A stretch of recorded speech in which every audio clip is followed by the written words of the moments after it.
Hello. Welcome back to day 3 of working on the Bargue drawing course. I hope you all are doing well. I hope you're doing well wherever you are, whenever you are. Happy Thursday. Yeah, it's been a really interesting week. So far this week I streamed every day.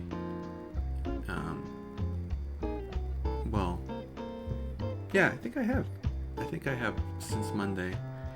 And I don't know if that's going to be my regular routine, my regular schedule, but so far it's been really fun. It's been really gratifying. I feel like I've improved a good amount in the short time that I've been streaming. So I'm looking forward to streaming some more. I'm just pulling up here some warm-up drawings that I was gonna work on right now. Just to loosen up. I haven't drawn today, so just gonna get that taken care of, and then the plan is to do some warm-ups, finish the second plate from yesterday, which I got about like more than halfway through that one, and then get started on the third plate. So that's really exciting. I'm looking forward to that. I'm looking forward to cracking on and just seeing what challenges are in the drawing course, what challenges are in store for me. I think a good number, just based on what I've skipping ahead a little bit.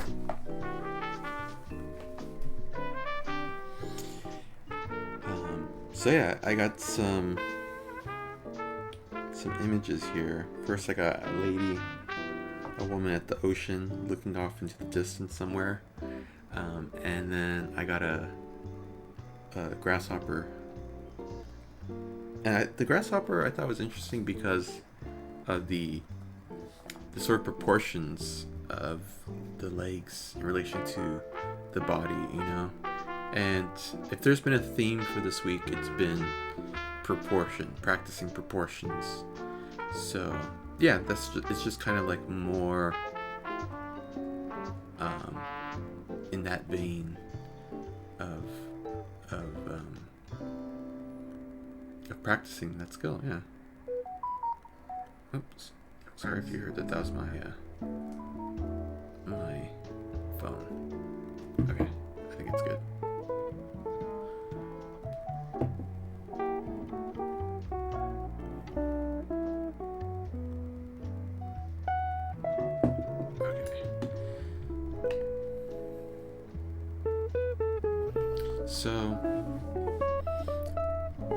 So a few times this week, so I'm just gonna get started and talk about like what's been going on with my iPad and whatnot. But a few times this week, my iPad was like lagging or otherwise not really working that well. Admittedly, it's like kind of old. Let's see. I should do this on a new layer actually. That way I can draw in this picture. Draw my grid here.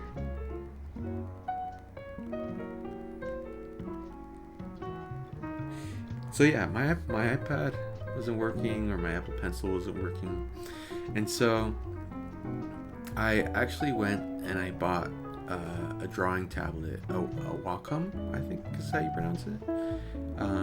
Like the cheapest one they had on Amazon, which was like a 6-inch by 4-inch tiny drawing tablet that's connected wired, because you can also get like through Bluetooth. And I kind of want to try it out to see if it, one, just to try out like a new kind of drawing surface, but also too if it kind of like helps the quality of the stream as far as like not lagging too much. Because the way I have my iPad set up now is that I'm doing mirroring to my PC, which I had to there's like programs you can use to do that. But I'm gonna erase this. Can't erase. I gotta be on this layer. But I think it causes a good amount of lag having it that way, having it set up this way. So in addition to my iPad being old, it's like also everything's wireless, and you know, we'll see if the new tablet helps out as far as like the lag or like the glitches are concerned. So this is something I was practicing doing yesterday, which is actually the way like you're supposed to be. I guess I shouldn't say supposed to, but like the way that the course plates were intended to be drawn, which was to form like this. I forgot yesterday what it was called, and I still don't remember what it's called. It's basically just like a reference of how much space the reference photo or reference image is taking. And so you find the extreme edges, you know, what's the leftmost, if you were to fit the reference into a box, what's the leftmost edge of the box, what's the rightmost, what's the topmost, what's the bottommost, and create a grid, or at least a quadrant of squares in that way. So that way you can, you know, like have a reference for where you're drawing at and where your proportions are at. So yeah, I started doing it yesterday because I just wanted to try it out, and as much as I don't really like to admit it, it actually did help out a lot. Because you're basically just kind of like following the grid, right? And I think some people get hung up about like what constitutes drawing versus what constitutes tracing or like cheating, I guess. And so like I think people have this idea, certain people, not everybody of course, have this idea that if you're not drawing entirely by freehand without any kind of references or any kind of or the use of tools like grids and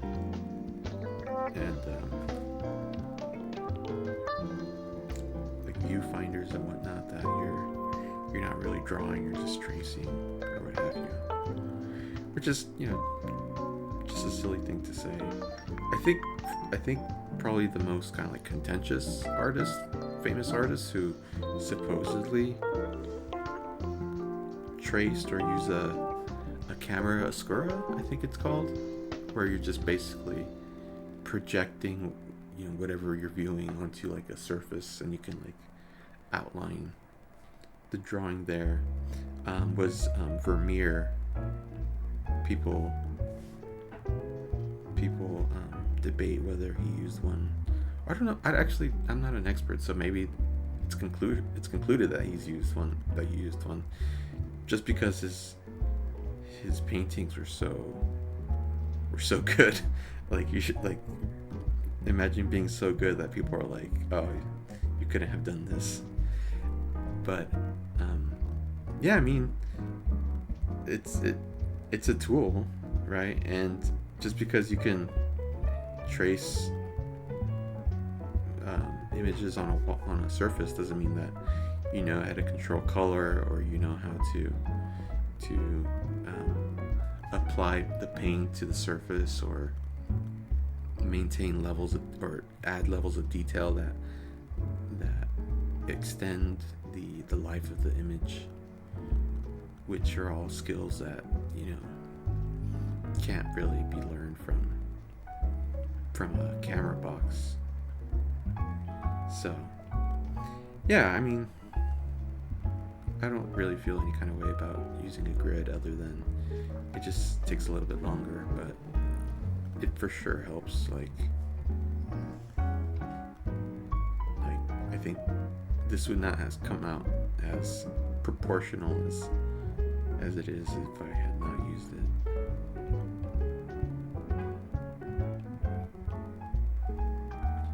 Kind of like a very stiff pose. I mean, I don't think she was. This is from like 1904 or something. From that archive website I get these images from, which I think I have posted before, but I can post it again in the chat in case anyone is interested. And the images that play in the slideshow before this, while I'm setting up the stream, also come from the website, in addition to the ones that I have drawn myself. I can pin that. So yeah, it's kind of a stiff pose. What I like about, what sort of like struck me about this and why I wanted to use it as a kind of like warm up was kind of the rigidity of the figure here. Like, you can just, I don't know, it's almost a characteristic of the person, right? Like this woman seems very kind of stern.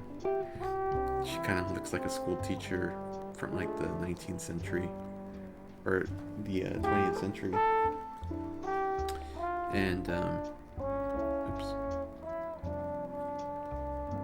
and just the way she like holds herself up is like telling the story of herself, you know. Look how straight that posture is. Like her back is like, you know, a rod, a steel rod, and the way that her arm right here, her right arm is positioned backwards. Like you can only position it that way if your back is straight. So I thought, like, I didn't spend that much time thinking about it, but I think immediately it kind of caught my attention on, you know, I wanted to try to draw her.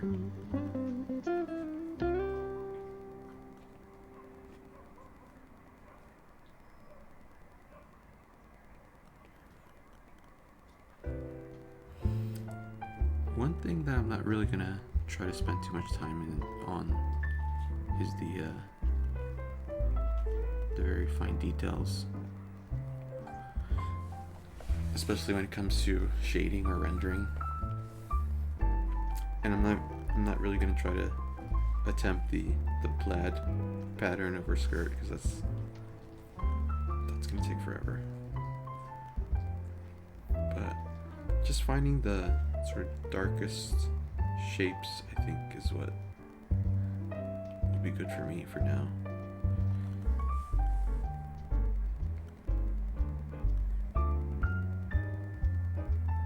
Because that's something I also still need to practice. You know, breaking down the image into its component dark shapes and figuring things out like that. Like where do the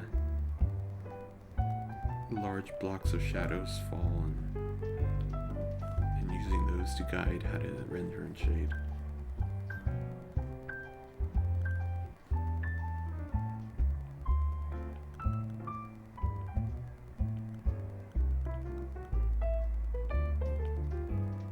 Once you start filling in the darkest areas of the reference photo, though, it's almost like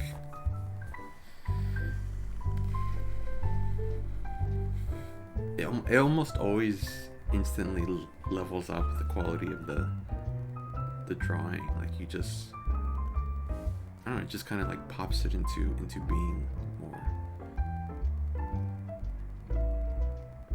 I think I've talked about how that's how I feel when I apply the color to hair. Like the quality of the image just materializes right there and then. Like there's like this dark area on her side right there. So with the new tablet that I'm going to be trying out, it's a screenless tablet because it was so cheap. So I'm gonna have to be drawing while looking at the monitor, at my computer monitor, which is a sort of different way of, it involves a different skill set than what I'm doing right now on my iPad, which is looking directly at what I'm drawing on the screen. But in a way, I don't know. It kind of seems like it's more aligned with how people actually do the Charles Bargue plates, which would be to have like your board in front of you and have the reference plate on the left or the right if you're left-handed, and then have your paper right next to it at eye level, right? And that sort of is supposed to help you to reduce distortion and that's kind of what drawing without a screen reminds me of, because you're looking up while you're drawing, you're not looking at your hands. I don't know if it makes a difference. Well, I mean, I know it makes a difference, because if I were to try to do that right now, I would definitely struggle. But it'll be interesting. It's supposed to come Tuesday. I don't have Amazon Prime. I barely like ordering off Amazon as it is. So, I have to wait a little bit, but that's fine. So far my iPad's been working well right now. Oh, and yesterday my stream proportions were way off. When I looked at the VOD after the stream was over, it was in portrait, which I didn't even know like you could make your stream in portrait on OBS, but I guess I did somehow, and that's kind of why also I think I talked about how like my scales of my sources in OBS were all off when I opened OBS yesterday, and I had to spend some time like redoing them. I guess that's why, because everything was flipped to portrait mode. And so yeah, when I opened OBS today, I was like, that's the first thing I gotta do. I gotta change everything back so that it's not in portrait when I'm drawing. So yeah, I just went into settings and well, first I googled it because I didn't know how to do it. I didn't want to spend like 15 minutes looking. But yeah, it's pretty simple. You just go into settings and you change the video resolution. I think I drew it a little bit wider than the reference, but I think that's fine. Okay, any other big sections of dark contrast to the white? I like her tie. It adds a really good contrast around her neck area. It really makes things pop out.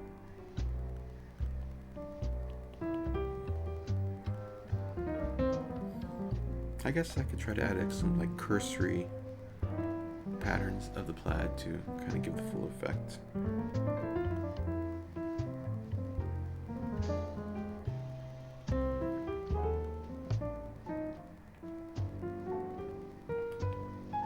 But there's not that much.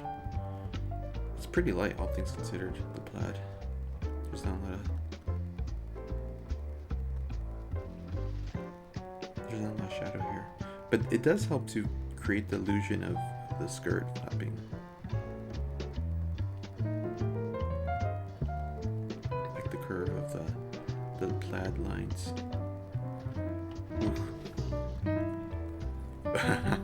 I'm just winging it here.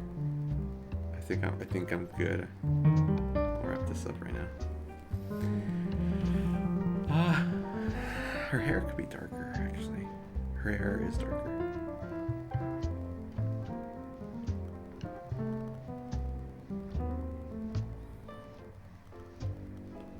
I don't think I'm gonna be even approaching color for a good bit.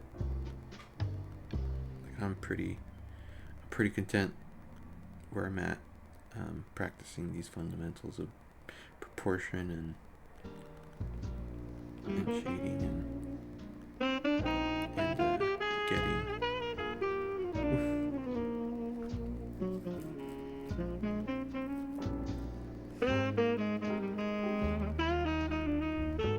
And getting the tones right.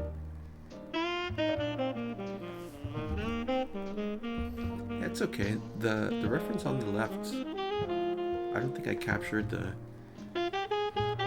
dark side of her torso. I don't think I captured the sort of rigidity that's in there.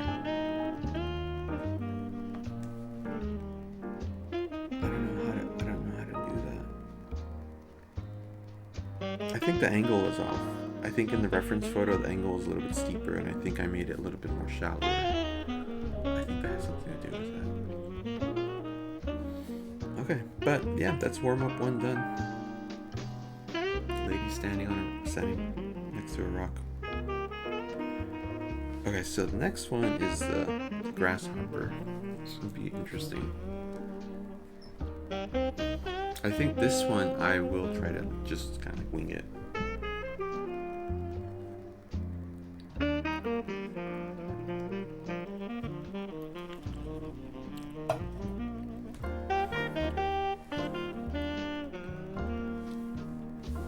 Just for fun, just to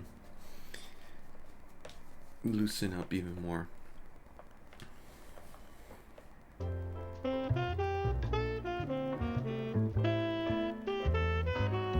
Just gonna get the big shapes in.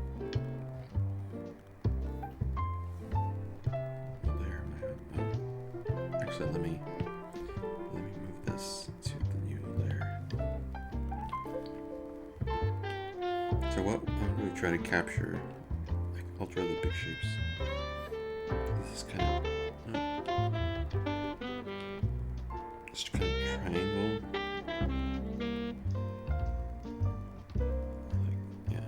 And then this block,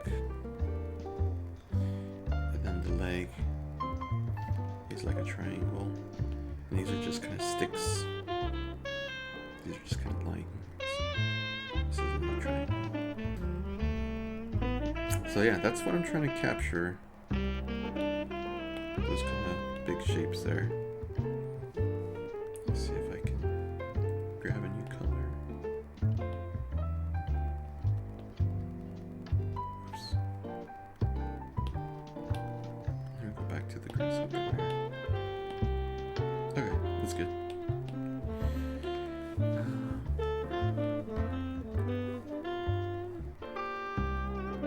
Okay, so draw some sticks first.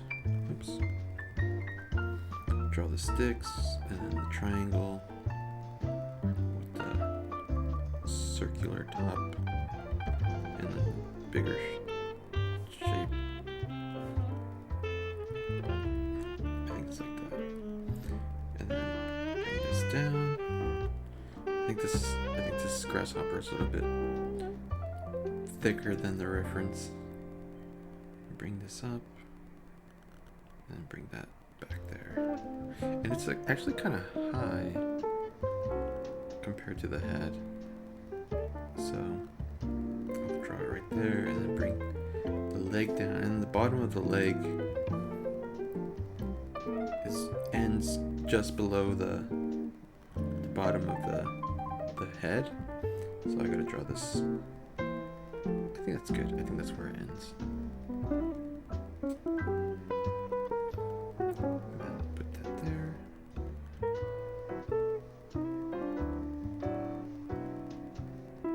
And I'm just gonna kind of put spikes.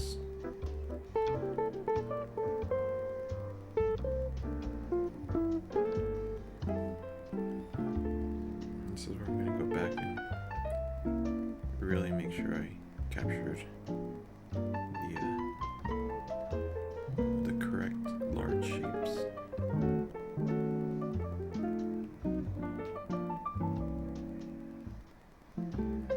Triangle up here.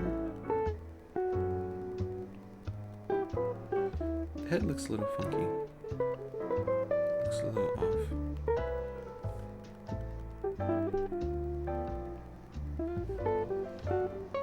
These little stick legs.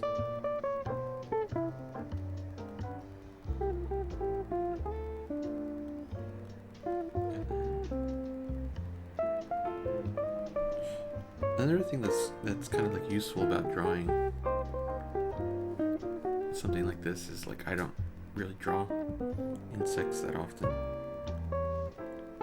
Like I don't know what they look like. I don't really have preconceived ideas. I mean, I have general gists. I think everyone does, but yeah, I've never really studied or like spent a significant amount of time drawing an insect. So it's kind of like, you can't rely on your preconceived schema about what it looks like. You gotta just rely on the reference to draw it. So that's kind of cool. I didn't even think about that, but it kind of does help to just draw things I don't know what they look like.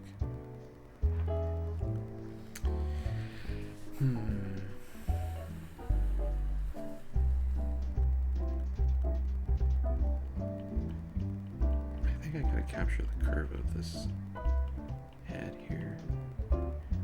And then the eye is like a sphere. Which,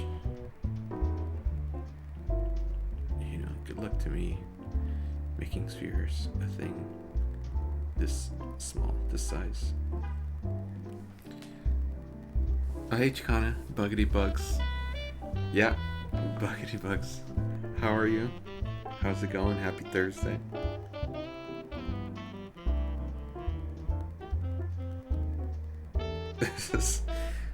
This thing has a pizza head. Yeah, this is not what is in the reference here.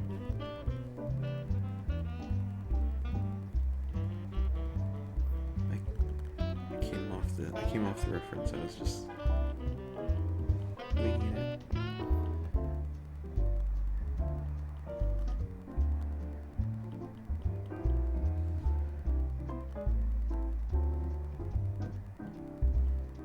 Oh god, this thing's a mess. This is, oh man. Okay, I think the head is not gonna come back. I don't think that's gonna resurface as a thing that looks good. But I think I can get the shading down on the rest of the body of the grasshopper. Exhausted but good. How are you? I'm good. I'm doing well. Yeah, it's another Thursday in November. The weather wasn't too bad today.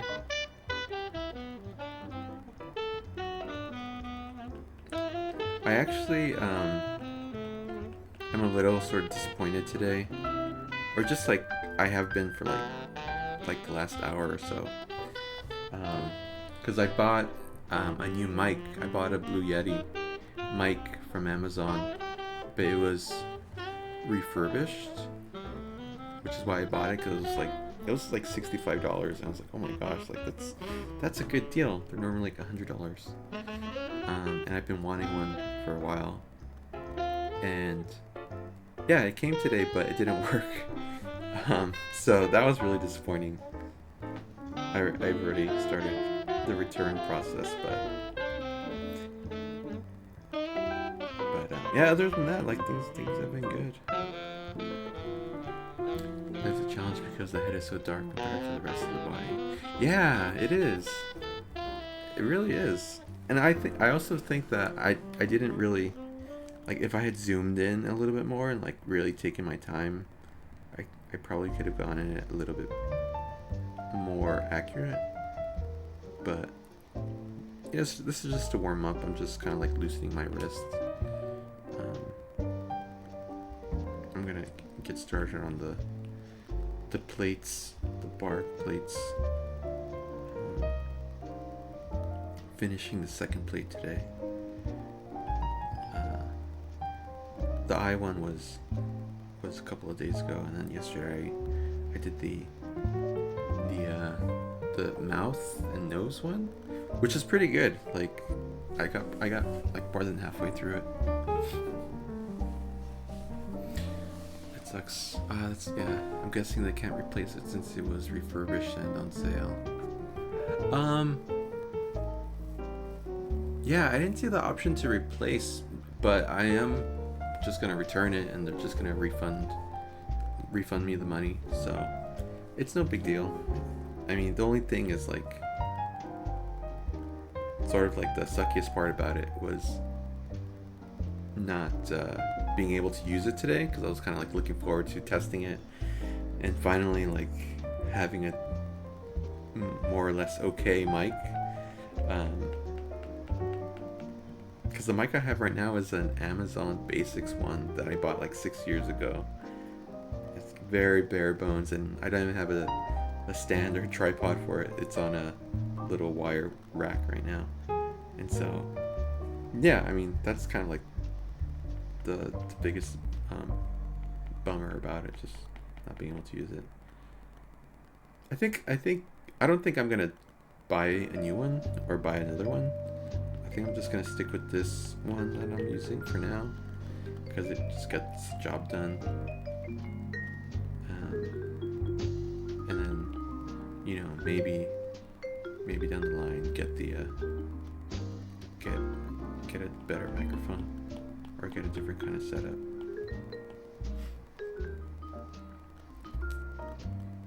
Legitness doesn't sound bad though. It seems to be doing its job. Yeah, that's kind of like they should put that in the description. Not bad. It does its job. Like that should be like the selling point of this microphone. I think it was like $30 or $35 or something like that. Not too bad. But ironically, or not ironically, but just kind of like on my end, it did come with a tripod, which I did. It came with the tripod, and I did use it a few times. This was like 6 years ago, and then I really had no use for it. Like I didn't have any use for the microphone, and so I was gonna throw it away or get rid of it. But I was like, you know what? Like a microphone, like you never know when it's gonna be helpful. But the tripod, I can just buy any kind of tripod and it's fine. And so I threw the tripod away, and that was sort of a big mistake, because it has like a very like the microphone itself, it doesn't have like a bottom screw. It has like the screw is like sideways, so like it screws in like this, which most tripods don't accommodate that. And so like it's like their own tripod brand or whatever. And so that's why I'm using like a wire rack thing right now.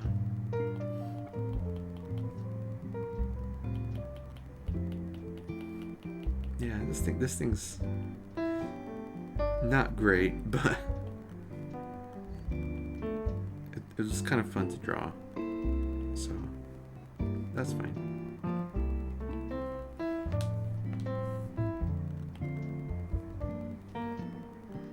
It doesn't feel like the reference. Like in the reference, it kind of feels like that thing's gonna like pop up, right? And my drawing doesn't really convey that. But the question is why? Why not? How can I convey that? It's probably a question for another time.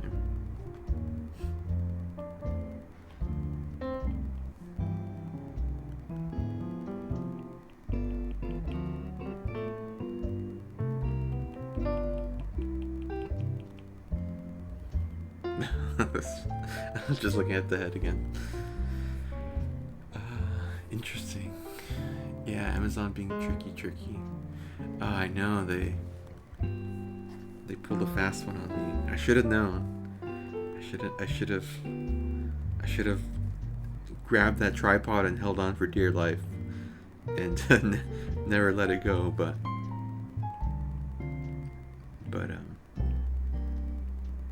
yeah, I mean it's not actually that big of a deal.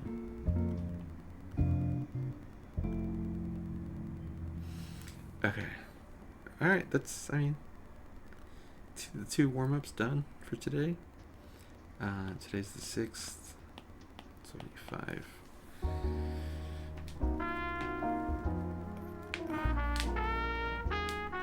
Maybe it's because your drawing doesn't have a background to give it a point of reference for attacking you from the page, because it's pretty proportional. Oh yeah, that's a really good point. Like, it's not in perspective compared to the floor that's standing on. So what if I were to kind of like draw this line just kind of like here?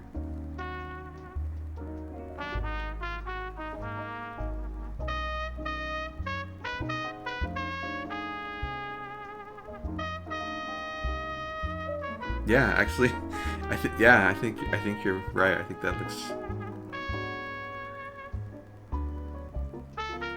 Yeah, I think that does make it pop more for sure. Cool. Oh wow, I didn't really. That never would have occurred to me. Yeah, thank you.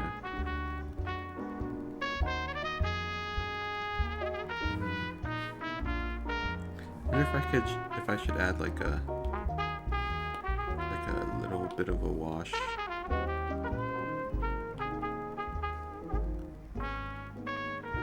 I think that'd be under inks.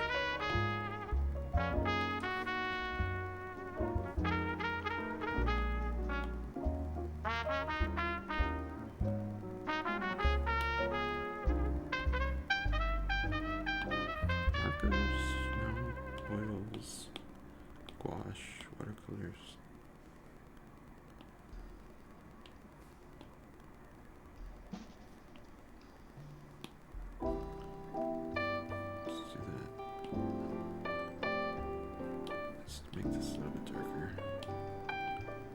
I have no idea if this is gonna make it look good or not, but I'm just gonna play around with it.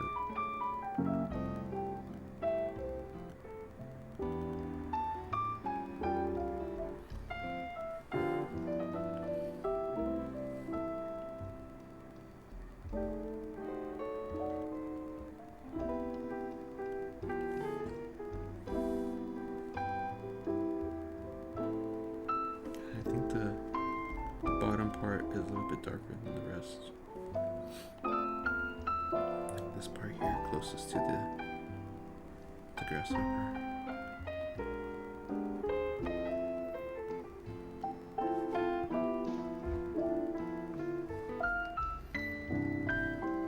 Yeah, I mean, I did well with it. Oh, thank you. It's kind of dope. Yeah, I mean, I was just thinking like the miracles that color and wash adds to any drawing. It just like instantly like levels it up, which is kind of like why I don't use color that often, because I'm like, I don't want to just rely on it to make things look good, you know? Like I want to be really strong with my fundamentals. But yeah, I'm pretty happy with that. Okay. So, let's go back to our work from yesterday. So, this is what we're working on. And we've done most of the faces around the edges of the picture.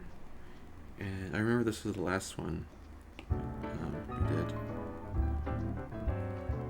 I was pretty happy with the way it came out. Okay, let's go back to pencil.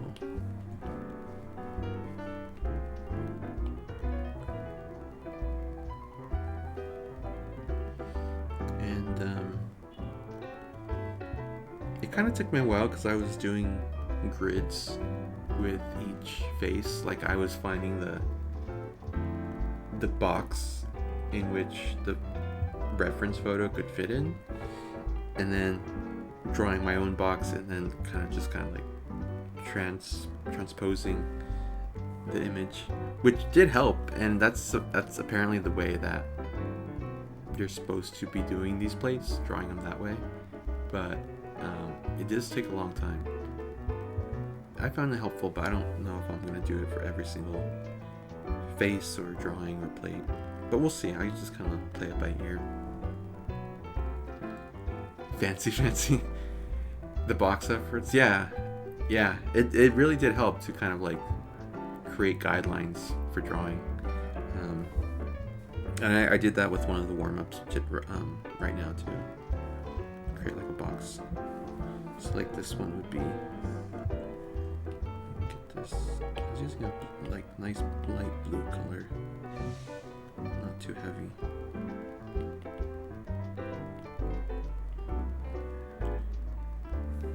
Oh, that's a little too bright. Maybe I should just do it in a new layer. Change the color to something a little bit more. I'll just use the same color from yesterday, so. Oh, this layer is. Should go.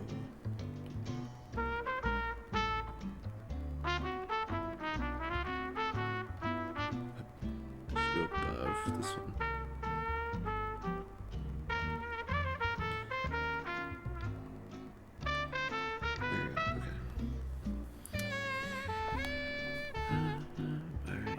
Left edge. Oh no. Did it crash?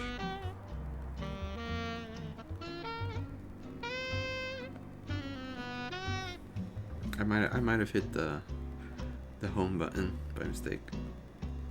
Okay, so this left edge is right here. And this is actually the rightmost edge is right here. And then middle of the box is going to be somewhere around here, and then the middle of this rectangle is right there.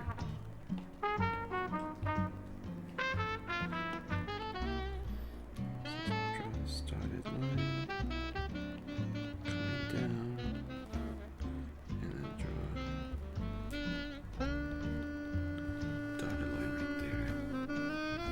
Okay, so this is kind of a narrow box. That might be a little too wide. That's pretty good, actually. Draw a straight line right down. And close it there. And dotted line right across. Okay.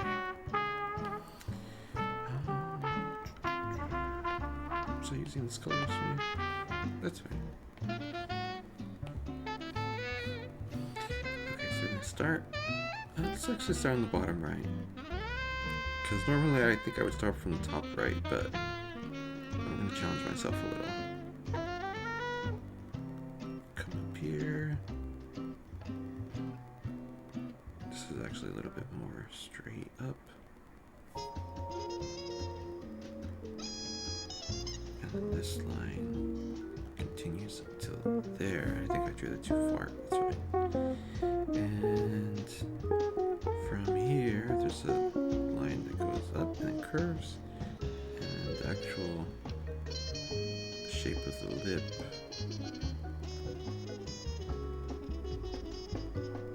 Oh no, I drew it too high. Okay. Where can I go back? There you go. I think this is where it ends. There you go, yeah. You're a little too high.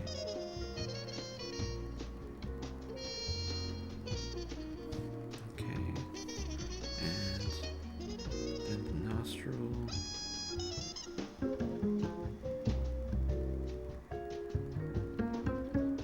Comes down. And there's like a curve right here.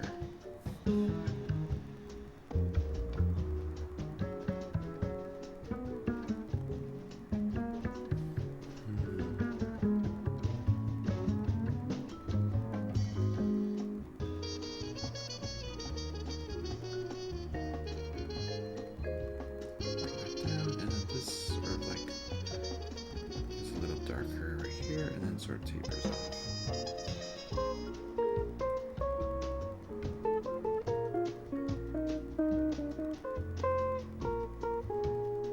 And this is actually a little bit even smaller than I drew it the second time.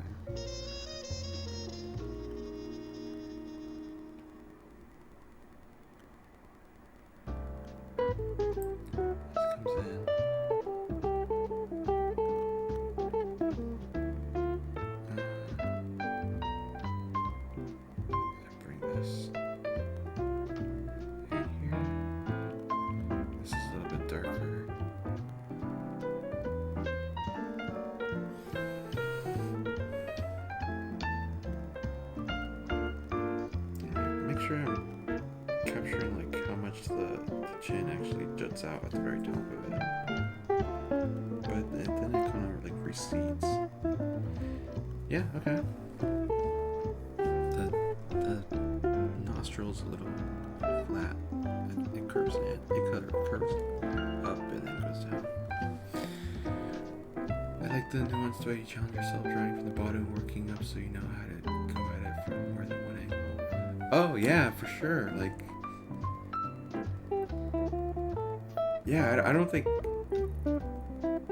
Yeah, I don't think I normally think about it.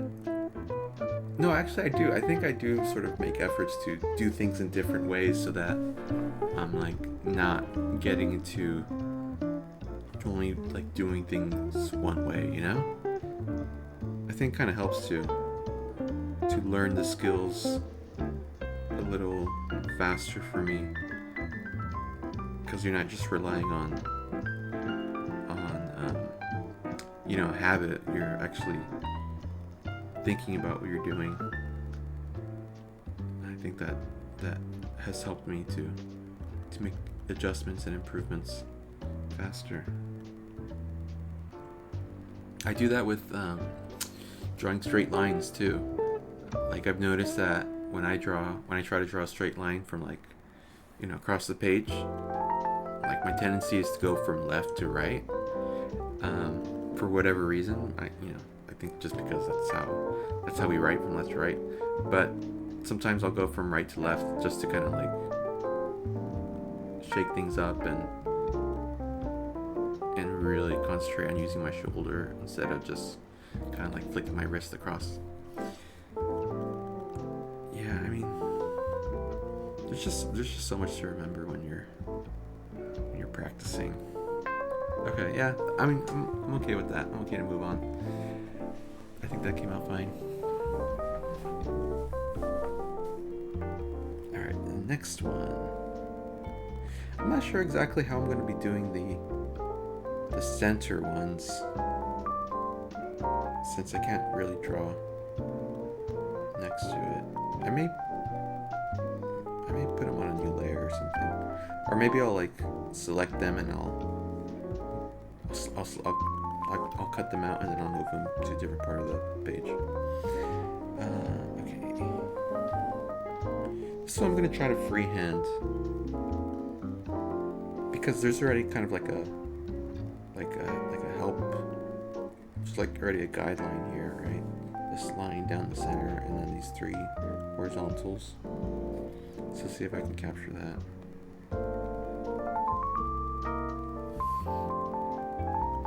That's awesome. Yeah. Oh, thank you. I don't know what you're referencing, but thank you. I appreciate it. Okay, so that's the line down the middle. It's kind of more straight than the way I did it. And this is the first line. Up is the second line, and then I think I'm gonna have to make this a little bit longer. It's the third line. Okay. So from here, bring the nose in. I'm just gonna adjust the music a little. It's a little too loud.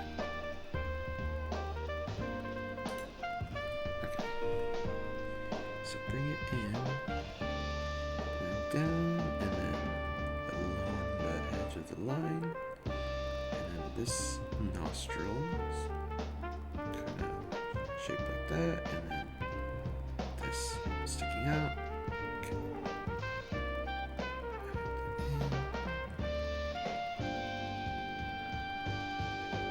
Oh, I think I got these proportions wrong. I think I got these proportions. The line should be like right there. Okay. Alright, let's see if we can solve for this.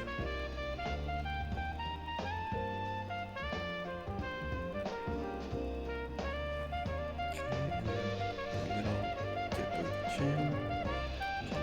This long actual chin itself, and then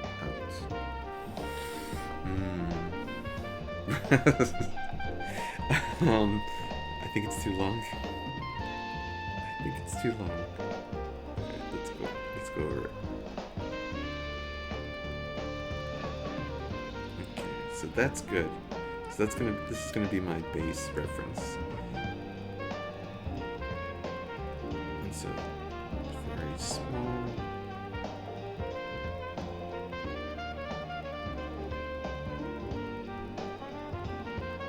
The face is a lot smaller than I realized.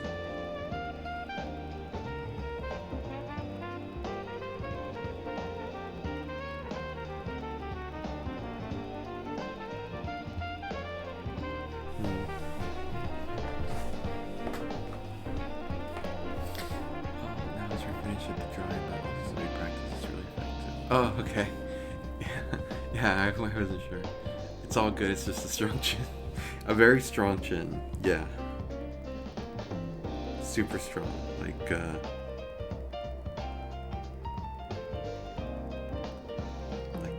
this chin could be on the cover of Chin Monthly.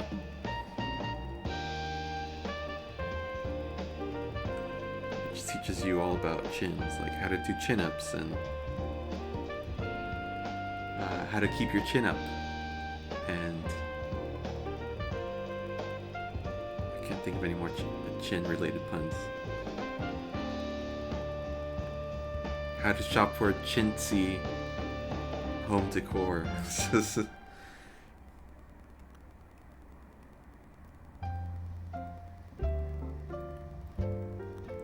Okay, I'm just gonna darken this up.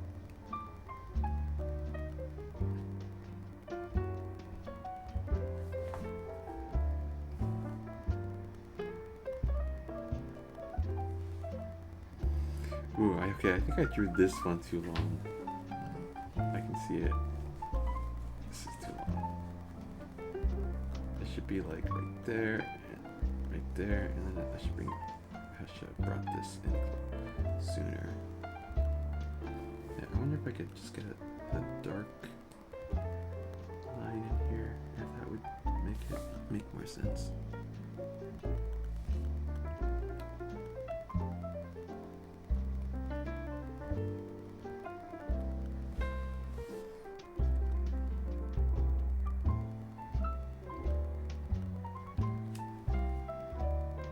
Yeah.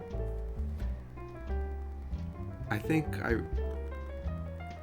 it went from a total botch job to acceptable to show in public without feeling self-conscious. Keep your chin up. Yeah. Yeah, that was the cover of last month's issue of Chin Monthly, for sure. Keep your chin up. Keep it up. Keep it up. Okay, so this one I'm going to do the box.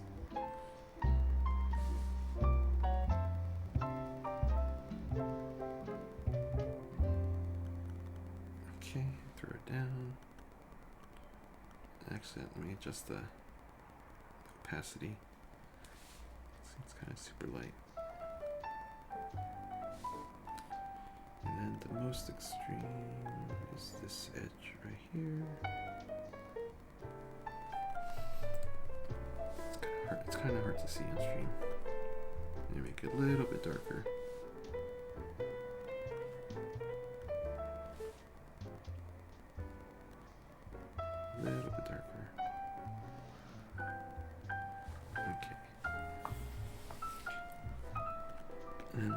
be somewhere here, I think.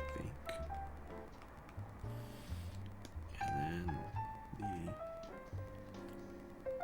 the other would be right here. Okay.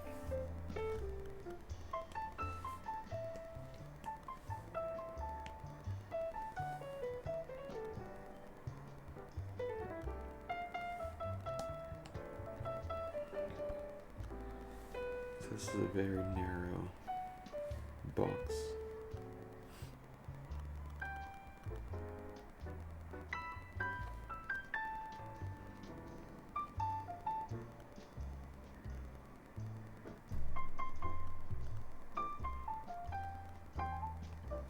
Okay, just double check, measure with my pen. Yeah, okay, that's good.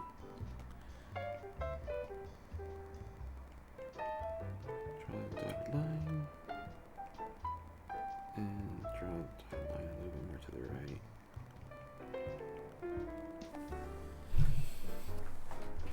Okay, now time for the transference.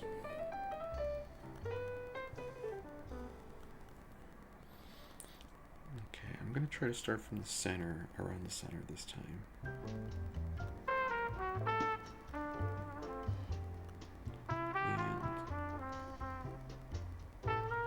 I just want to get the relative lengths of the planes of the face set. We've already had the curves. And the thicker parts of the line.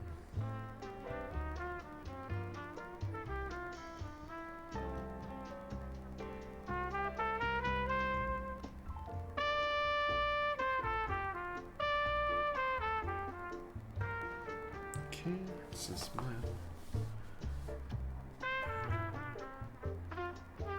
Kind of goes out a little and it comes up.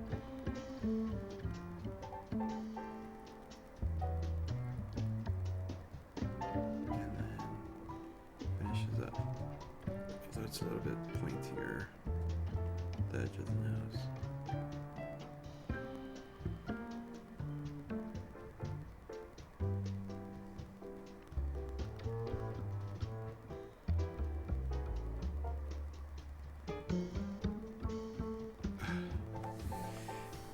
The originals are just so good.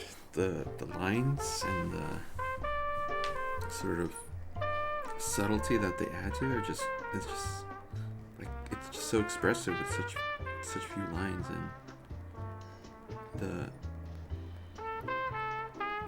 opaqueness of the original lines too are just, it really adds so much detail.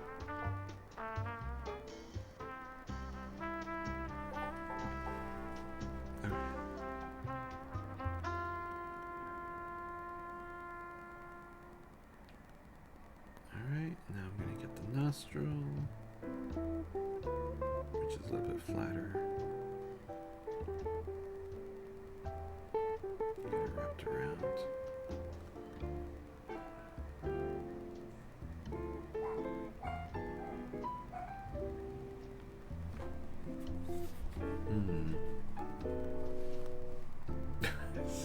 Did I make that?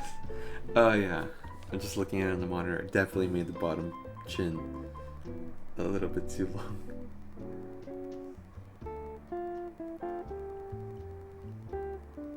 Maybe my box was off. I think it was.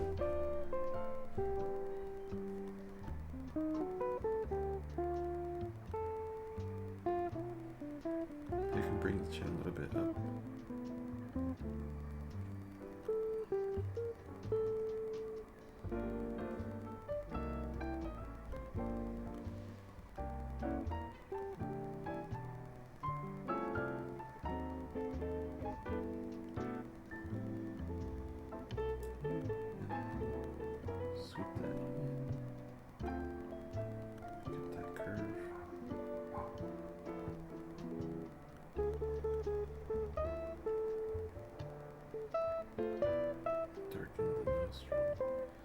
To the nostrils some more.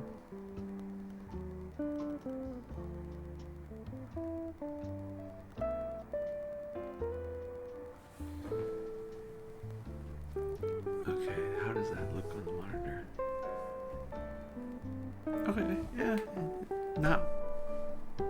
not bad. Not bad. I think my box is off. I think it actually should have been a little bit shorter.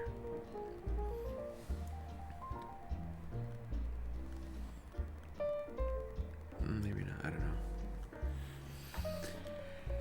It's just strong chin time. You get a strong chin, and you get a strong chin, and you get a strong chin.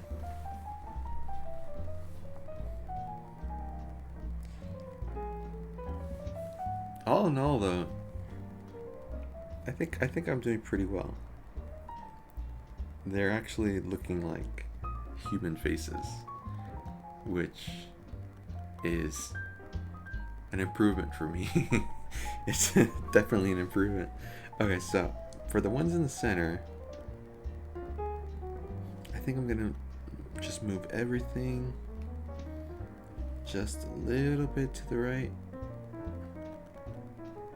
Oops, no.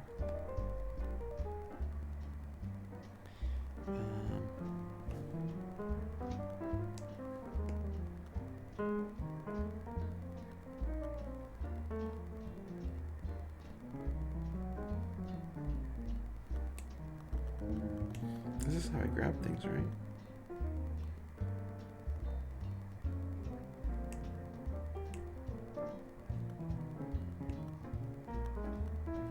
Okay.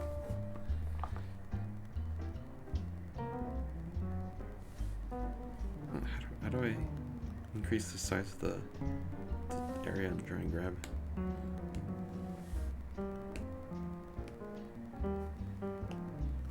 Can I not grab this large of a area? Okay, whatever. That's like my motto. Whatever. It's my life motto.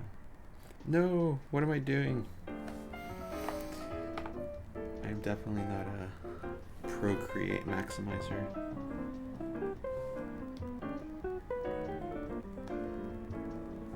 Okay, now what I want to do here, don't color fill, no color fill.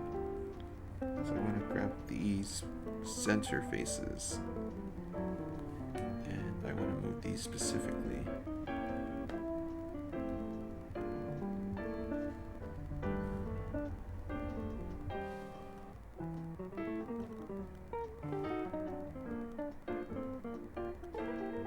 Or maybe I was just doing it in the wrong place.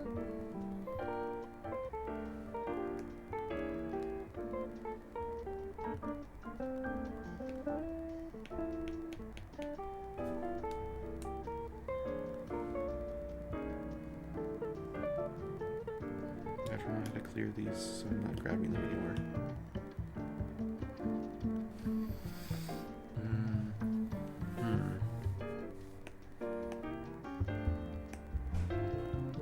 This is why AI is going to replace all of us.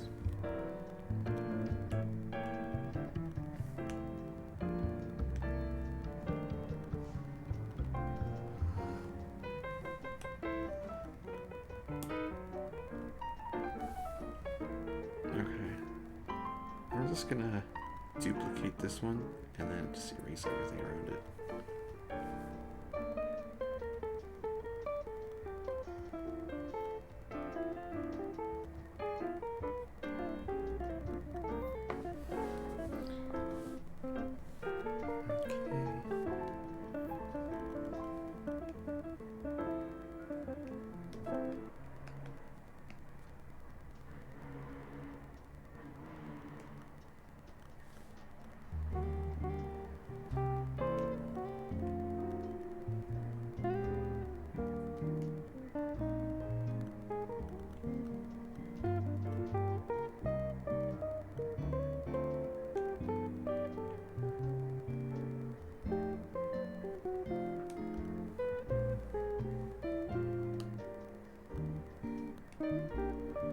Oh man.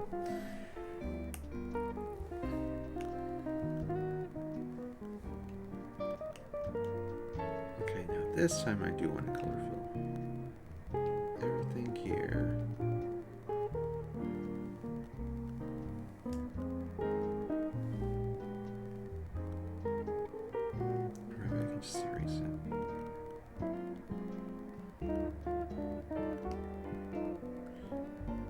just move it.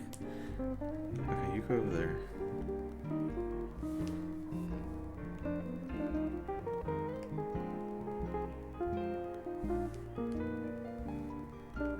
And I'll move you.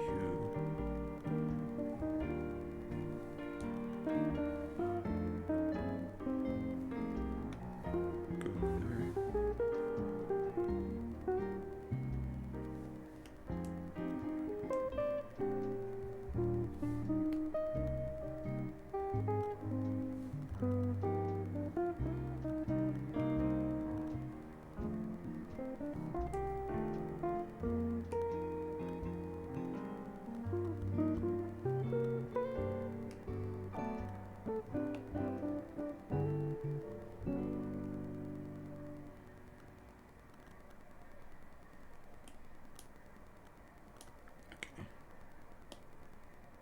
I'm just going to delete this layer. Alright. Now we got our 4 center faces here.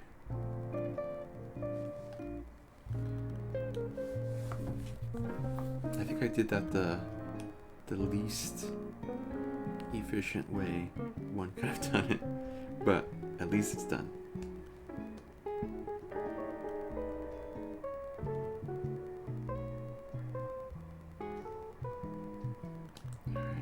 So let's try the one on the left first. Just keep it.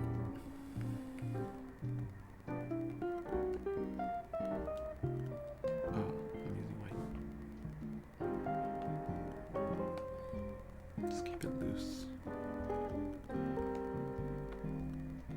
There we go. Okay.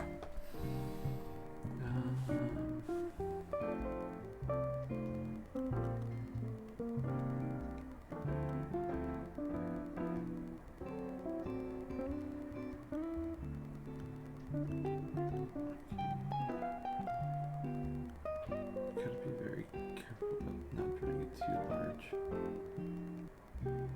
Okay. Hold on, let me reposition so I'm not drawing on my knee.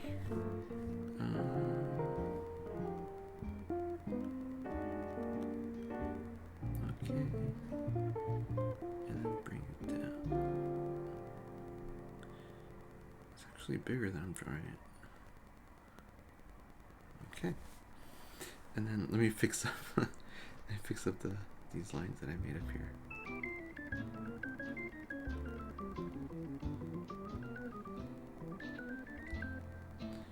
So this kind of goes a little bit more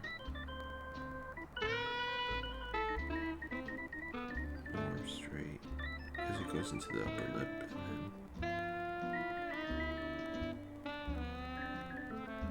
this is a little smaller than I drew it. And as I follow the mouth here, that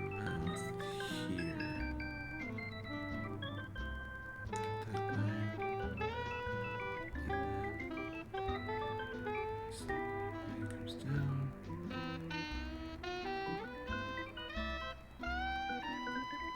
Okay.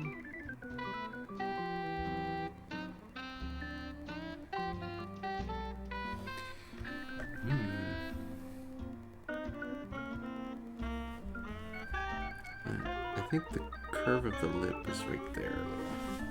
I think I'm gonna redo this one. I could definitely do it better.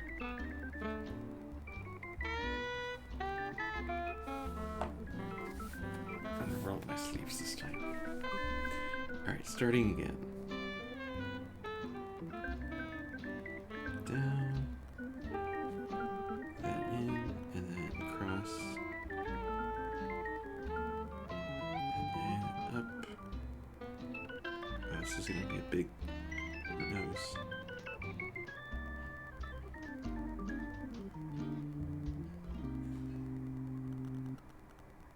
Curves down.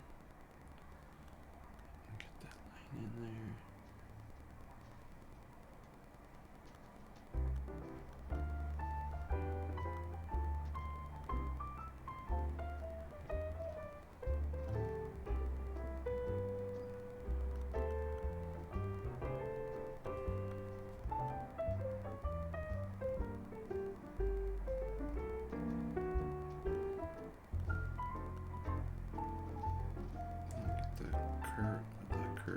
the end of the nose.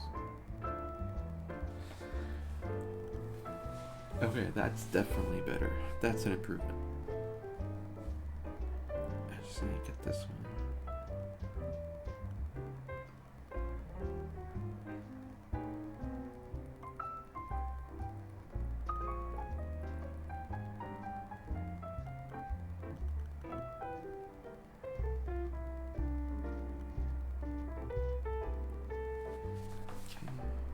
Maybe I was zoomed too far out.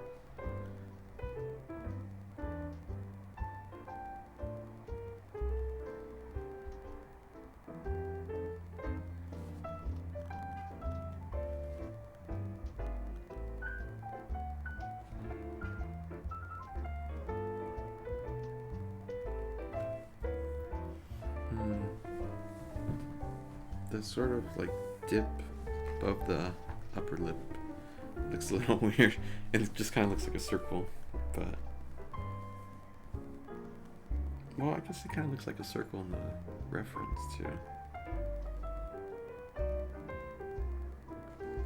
Yeah, except their circle is a little bit more angled, like this. Mine is a little bit more up and down. I wonder if I can sharpen that a little more.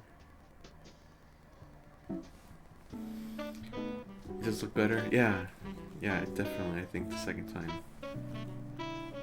was the charm. Yeah, I don't know what's going on with that first one. I think I was just kind of like doing whatever, like I was never even really paying attention. Okay. Let's go back to the grid and see how we can continue our practice here.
Center spot there.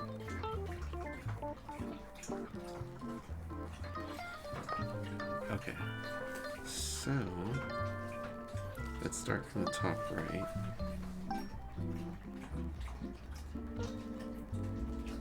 And just get the general gist, big shapes.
I really just feel like I'm really locked in.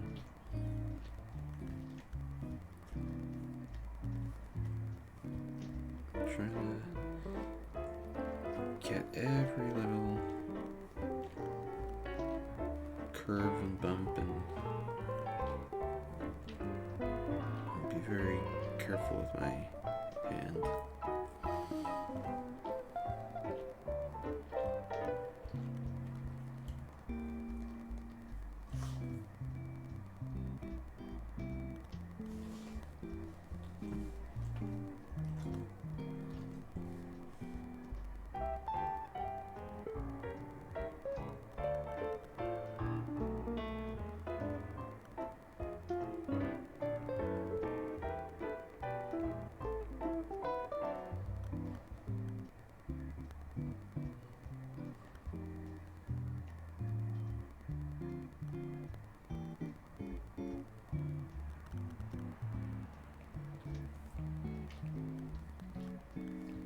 Yeah, I think I'm overdrawing this one, but it looks okay.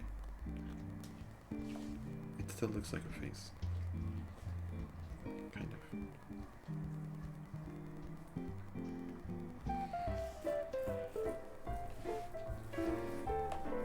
Okay, yeah, I think that one's fine. Just let me look on the computer monitor.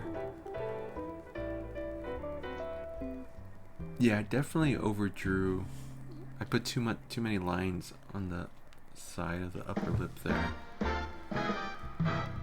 It's just too much information.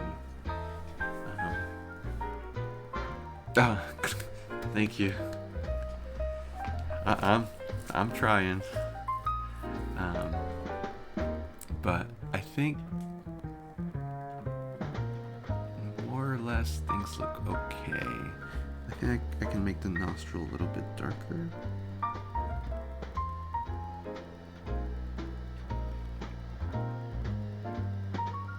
Let me actually grab a darker shade of blue to really distinguish it.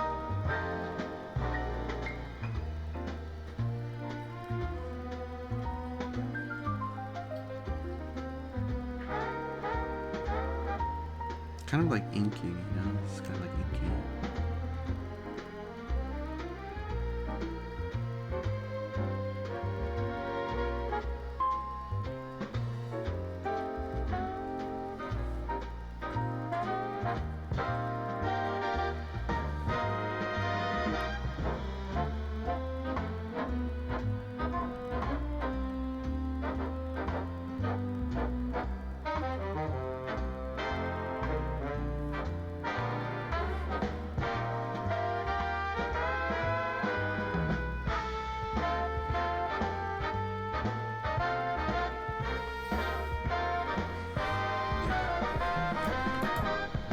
I think that makes it a little bit better. Ooh, this music is going full orchestra. Alright. I think that is 2 down. Okay, 2 more to go. What time is it? I think I'm gonna,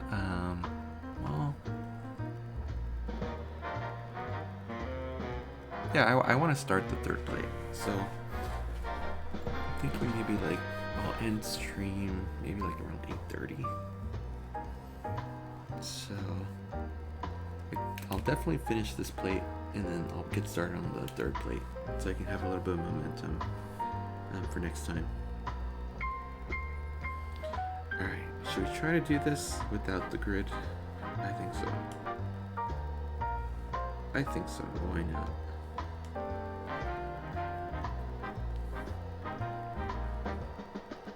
Let me see if I can get this very opaque, very light kind of lines to get the big, to get the basic shape down.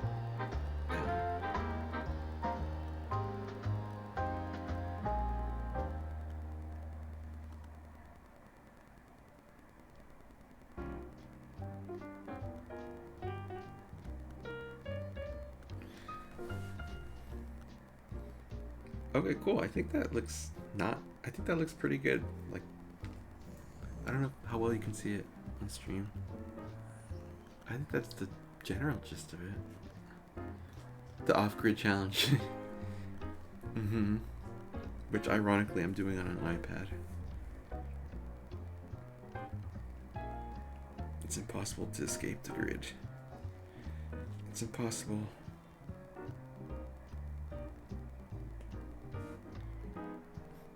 Oh, this is kind of cool, using the opacity like this, because this is kind of like drawing, like actually drawing with the pencil, where you can keep applying layers to darken the lines that you're making.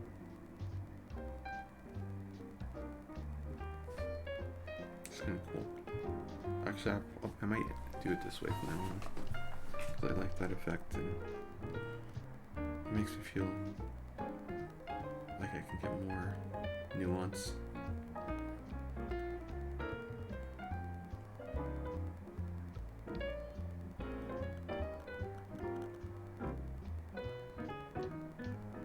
And I'll probably go over at the very end with like a darker, more opaque line.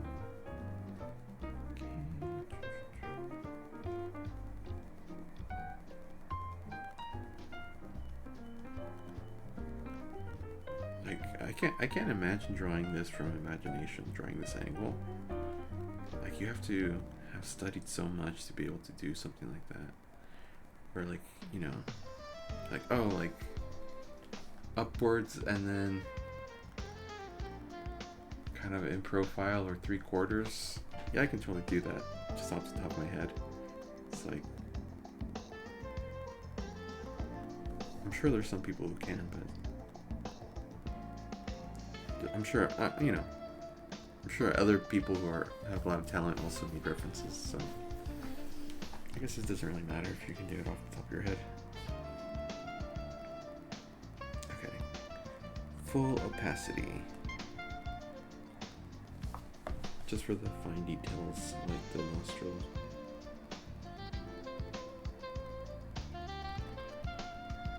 Let's get the line a little thicker.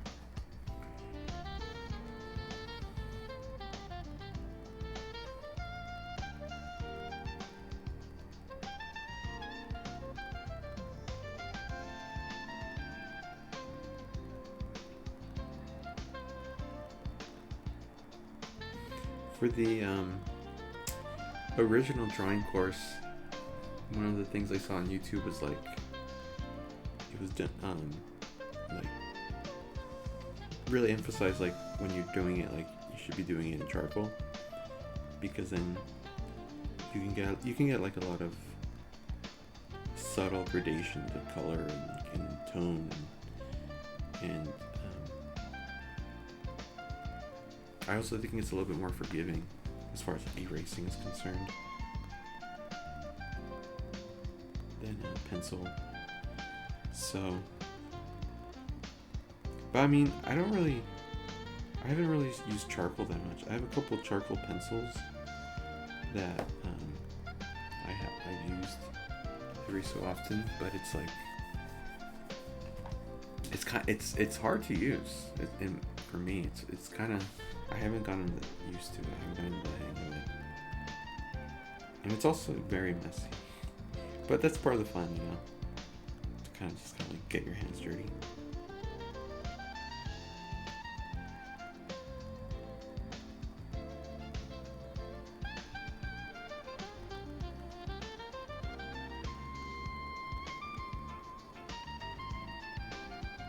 But this is kind of fun, like adding on these layers on top of each other, and it actually makes it a lot easier to draw when you're not having to draw everything like in one shot. Yeah, charcoal is nice. Yeah, it is. Yeah, it is very messy indeed. That's definitely the worst part for me. Yeah, and but like the subtlety you can get with it is just so, it's just so amazing. There's a really uh, incredible charcoal artist that I used to follow um, when I had Instagram, and he's from Greece, and I, like they're like the charcoal drawings he did were just like photorealistic. They're so sort of subtle, and yeah, I was always in amazement about how you could do it with charcoal. You know, it's a very cool drawing medium.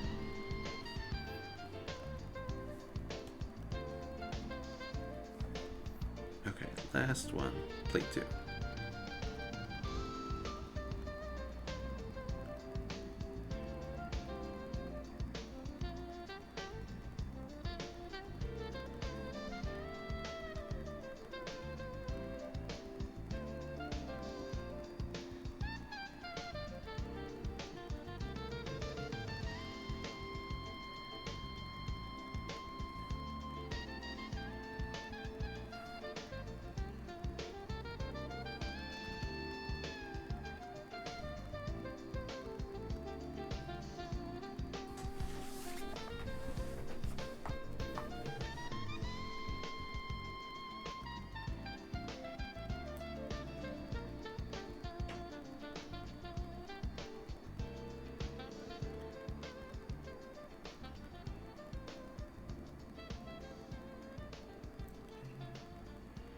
Get the nostril.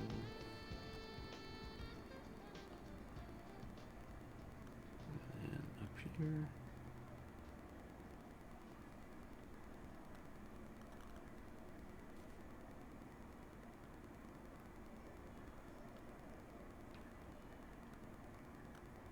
It's kind of good too that the first couple of plates are starting with faces and heads, because that's the least the least practiced part of the drawing people that I have under my belt. Mostly I've just focused on drawing figures, which, you know, in and of itself is hard. And you know, I haven't even really practiced faces that much, and so yeah, like I feel like I'm getting some good practice from under my belt here. Faces are so hard. Like, you make one subtle curve, or you miss one subtle curve or bump, and like the whole thing kind of like stops resembling the person.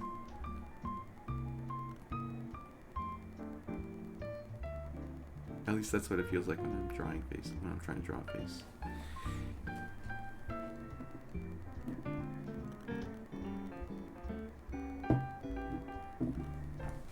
Okay. How does that look on the monitor?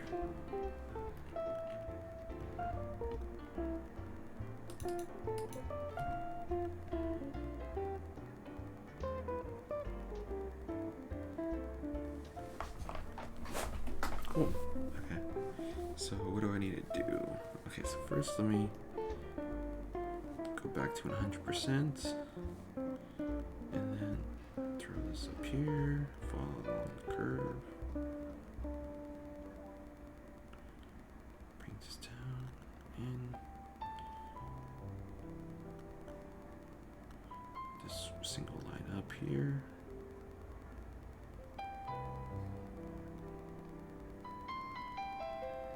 The very fine curves of the smile here.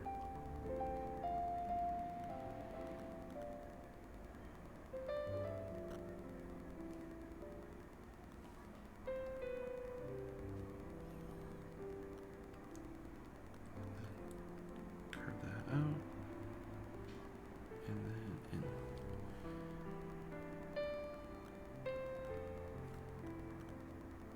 It's a little bit off.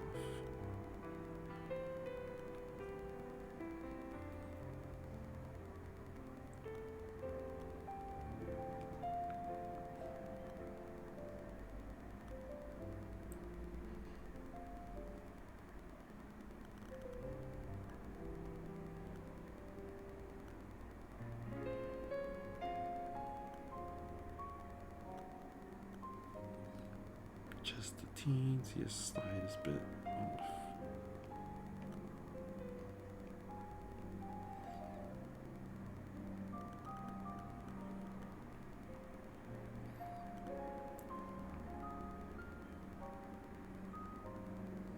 But I think that's good. I made the lower lip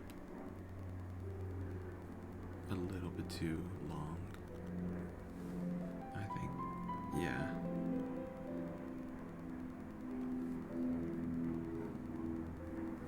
Yeah, okay, cool.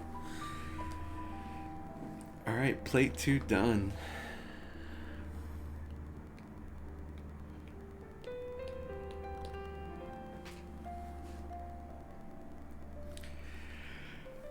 Oh, this is taking me a lot longer than I thought it would.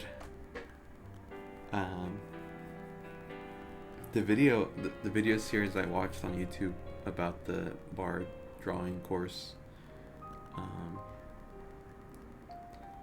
it was from some place called the Da Vinci Initiative.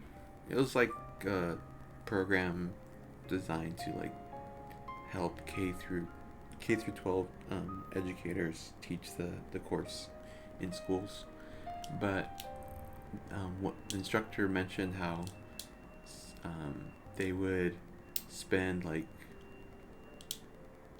up to like 40 hours on a single plate of just like practicing and drawing them. So yeah, I mean, I don't think I spent 40 hours. I think I probably spent like 3.5 hours drawing this plate, but I definitely feel like I've improved a little bit more. Okay, so that was that stack. Okay, let's get a new.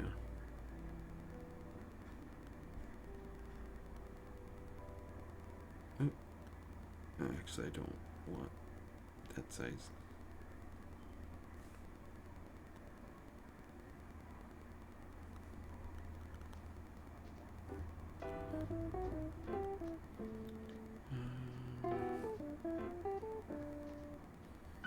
I'll just move some of these around.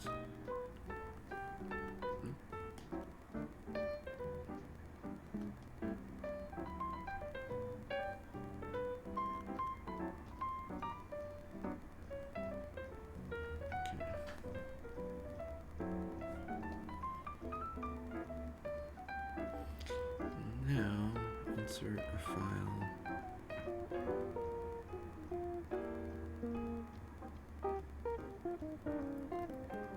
Plate 3.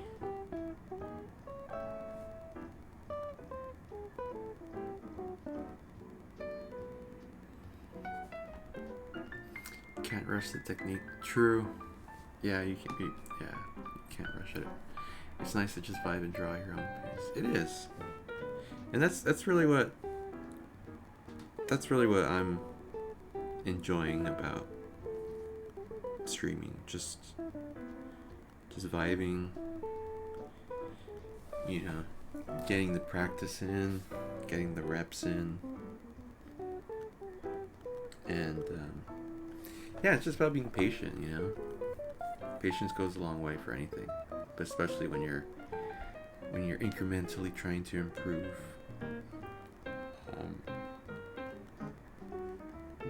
Which is, yeah, that's kind of like mostly why I wanted to start streaming, just so that like I could have a space where like I could enjoy the journey. And I was also kind of like getting demotivated practicing, just a little bit. Like normally like I would be like practicing every day in my sketchbook, but like for the past like month or so, like I've been skipping days, and I don't know why exactly, but I feel like streaming can help keep me accountable in that way, and just to like chill, hang out, you know. Okay, So this is plate 3. Is this gonna be enough room, enough space? I think there's good. I wonder if I can try to color the canvas on the back.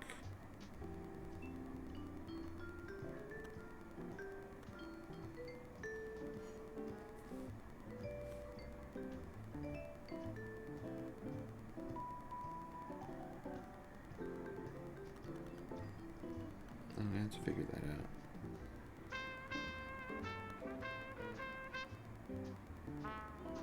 So it's not like glaring white, but oh man.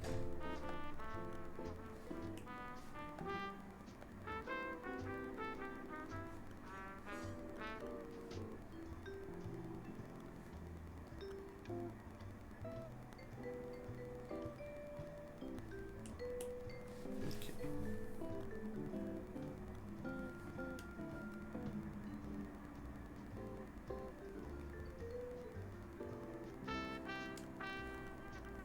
There we go. That's good. That's really sort of added a bit of spark back to it. Yeah, for sure. I mean, I've only been doing it for like this week, so I really do want to try to keep it up. So we'll see. I actually did go to the art store today and bought a few new pens. Buying new art supplies also helps me to feel like motivated and excited, and also like trying new mediums. Like if I'm bored, or like if I'm like kind of demotivated, like I'll like change up. Like, okay, like I've been drawing in pen, let's do watercolors, or let's do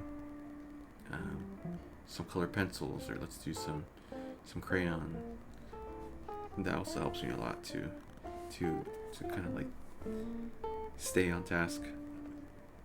Okay, this is a little bit harder because it's like more of the full face.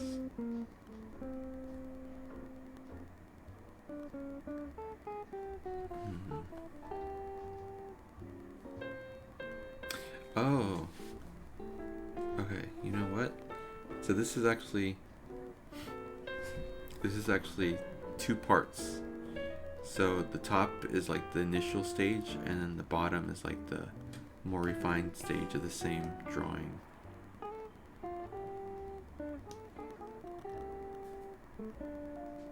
So the top one is what sort of like lays out the guidelines, or like the guidelines for setting up the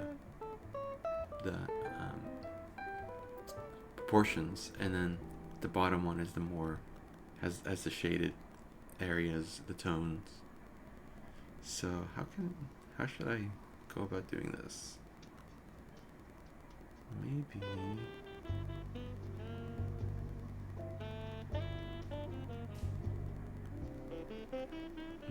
I think I do need to separate these like I do with the other ones, but I don't know how to do that without wrecking my everything.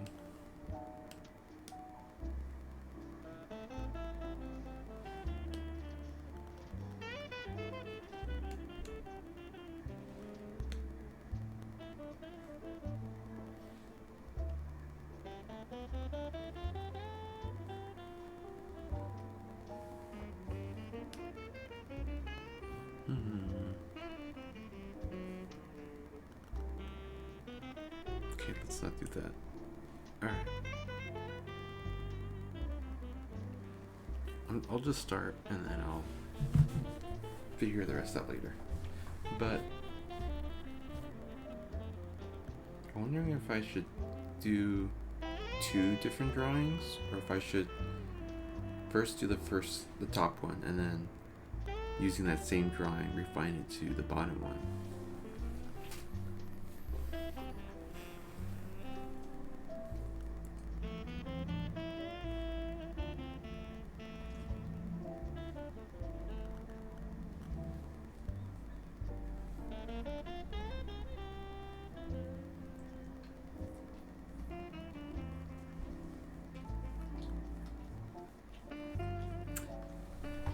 think I'm gonna try 2 different drawings because I'm trying not to erase, and I think that if I were to do one drawing like in stages, then I think a lot of, well, doesn't matter if a lot of detail gets lost. Whatever. I'm just gonna start with this one. I don't want to spend too much time overthinking it. It's about action more than meditation.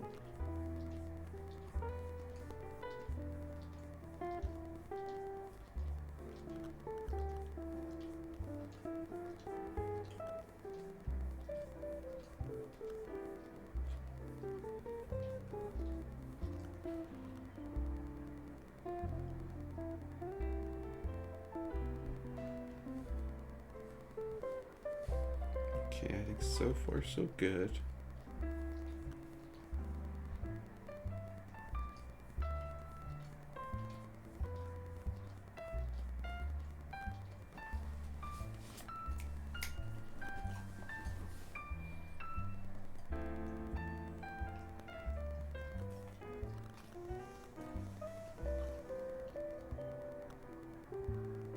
This is kind of a cool way that they drew this eye here. It's like in straight lines.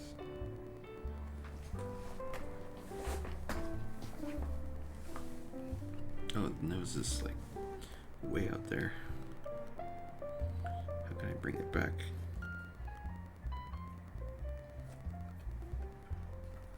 Actually, move this a little more.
Cool.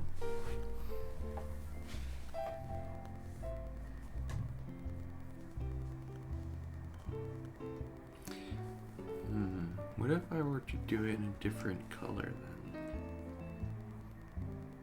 Maybe like a dark color. So let me move this one.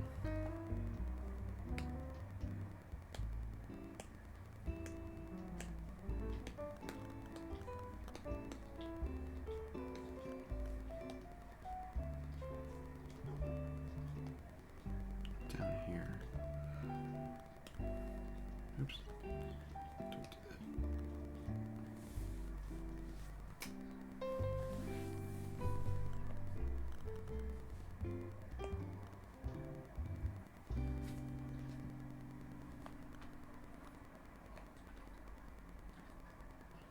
It's a little off, actually. It's not too bad, though. Yeah, the top is kind of where I went off course a little. That's fine. I'm pretty happy with it, all things considered. No, I don't want to reshape it.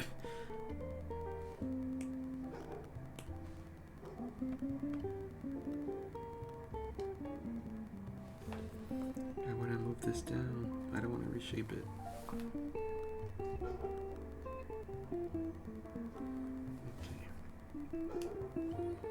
So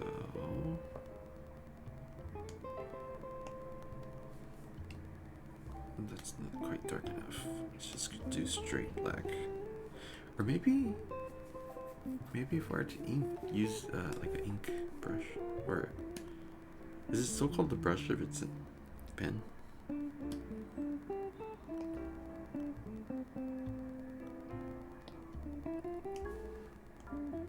Something very like opaque, but I want a smaller nib.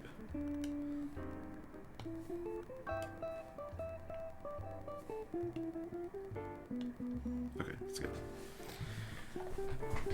She did great actually. You think so?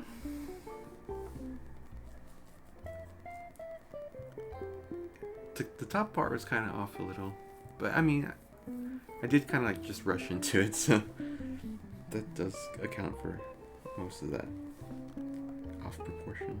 But thank you. Yeah, I really do think like this is helped me to improve. I mean, any kind of practice, I think, is very helpful. Can be very helpful.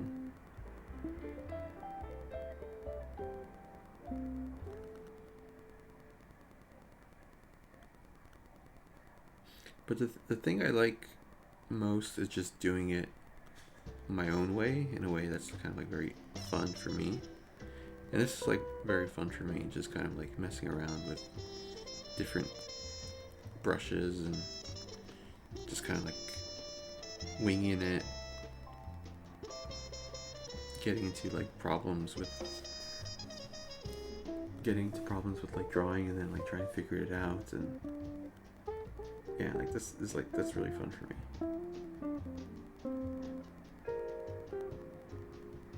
Oops, how did I do that?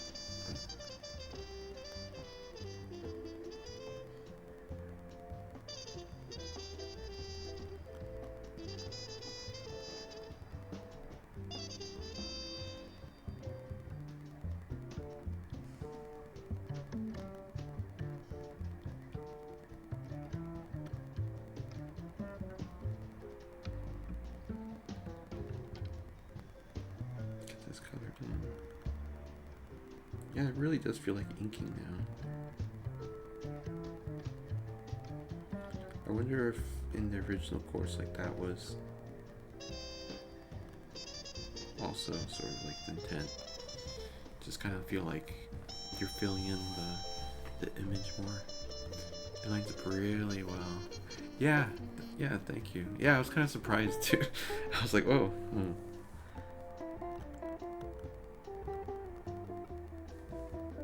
It really does help to have it like right next to you, as opposed to like when I would draw other times, not on stream, and like I would be looking up at my computer and just kind of like drawing something in front, right? It helps to draw it the relative same size when it's right next. It's literally right next to it.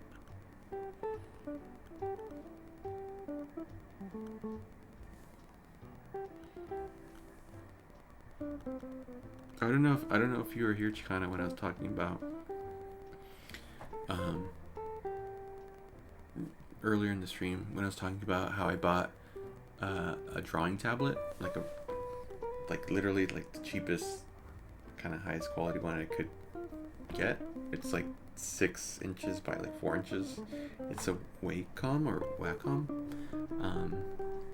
and it's coming next week. So I'm gonna see if I can try to do some streams where I'm using that drawing tablet and using a different program. I don't know which program yet, but I'm gonna be on my PC, so I already started looking at different programs that are available on the PC. It seems like most people just use Photoshop, but I'm not gonna use Photoshop because I don't have it, and I don't want to be paying $30 a month to access it. That's just way too much money. I mean, it's not too much money if you're making a living off of using Photoshop, but for someone like me, yeah, that's a lot of money.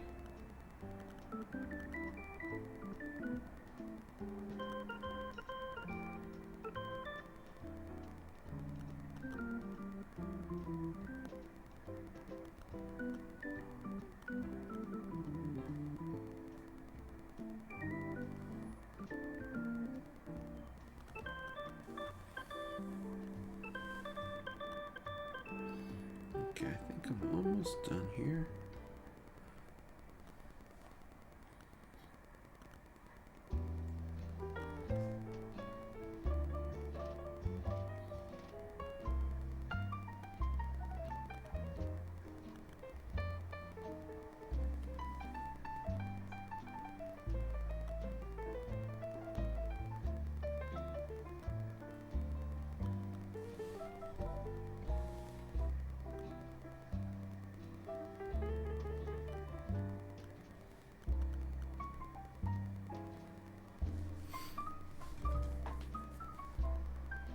How does that look on the monitor?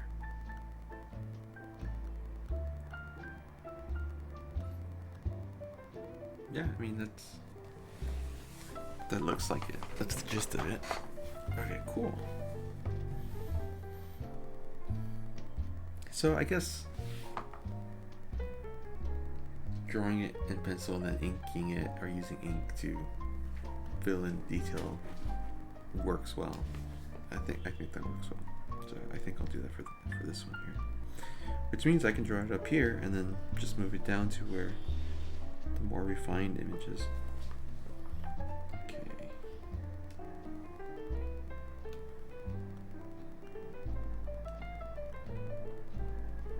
Oops, I forgot. I'm using ink. There we go.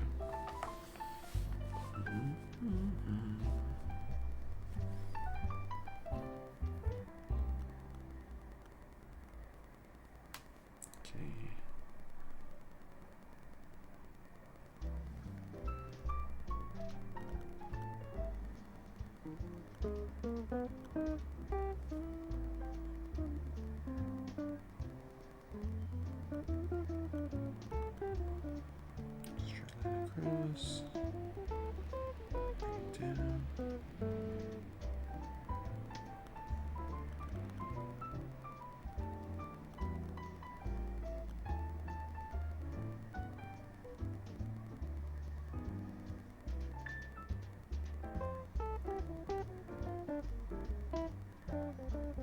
This one line underneath.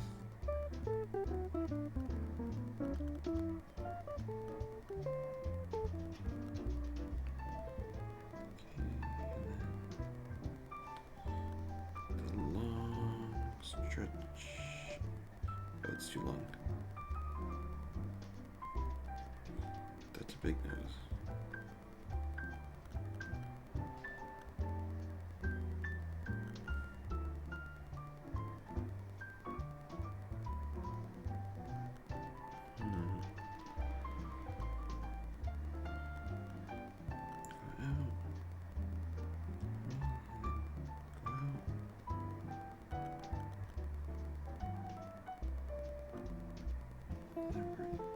It's kind of curves.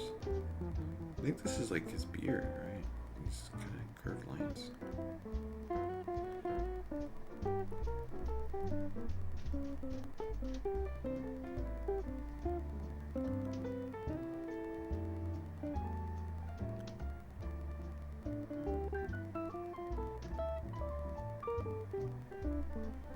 Okay, and then finish up over here.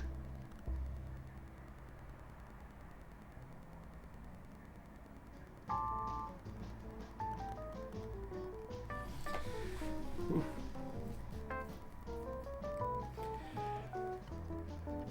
Maybe look at it on the monitor.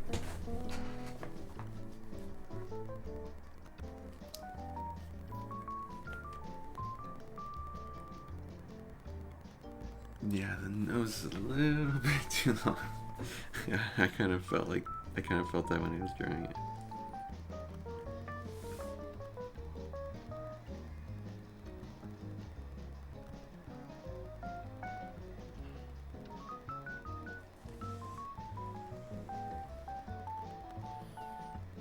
Like the top part and the bottom, top half of the face and the bottom half of the face need to be like pushed in, compressed in a little bit more. But I don't think I can do that without erasing. So I'm just gonna try to bring things down a little bit.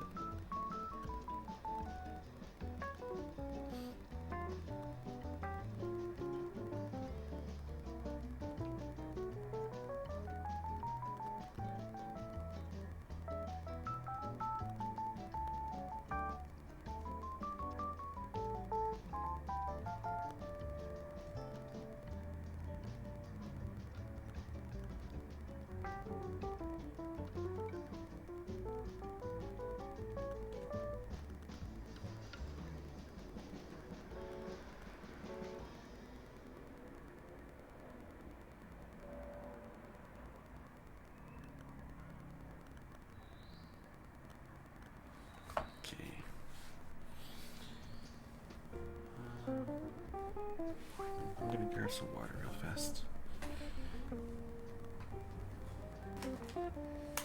Just some behind me.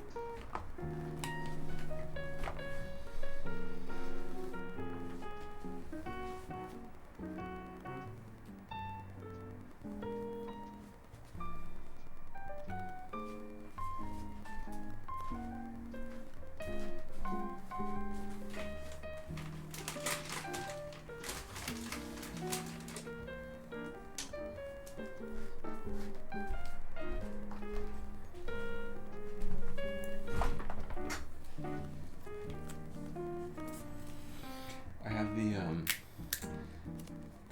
the Blue Yeti. You can't see it on camera, but it's right there. And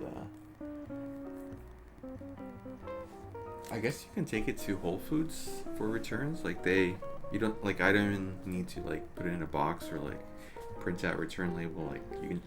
I'm just supposed to take it to a Whole Foods here somewhere, and they box it up and send it on my behalf. So that's cool.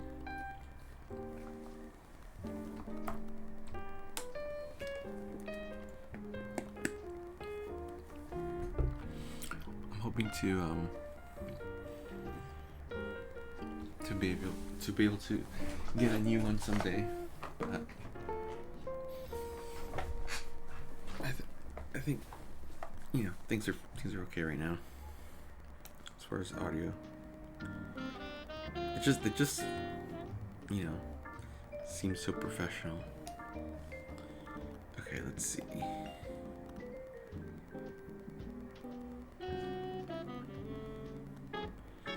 Not quite.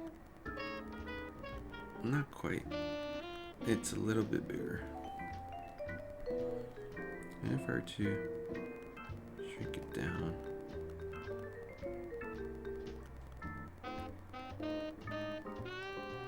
Yeah, I almost got it. Yeah. Go back to the original. Move down here.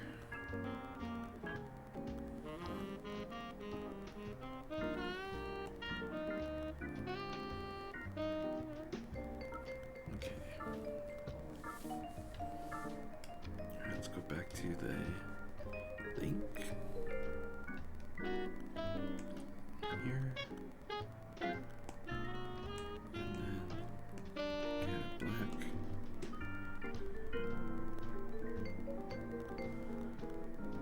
I think I copied a part of the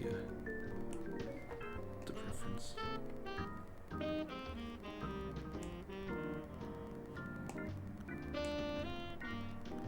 There we go. Okay. So that was his beard, and now in this more refined stage, I'm supposed to add more lines to it. So I'm just gonna start off on the nose. Actually, I'm gonna use a larger nib size. There you go.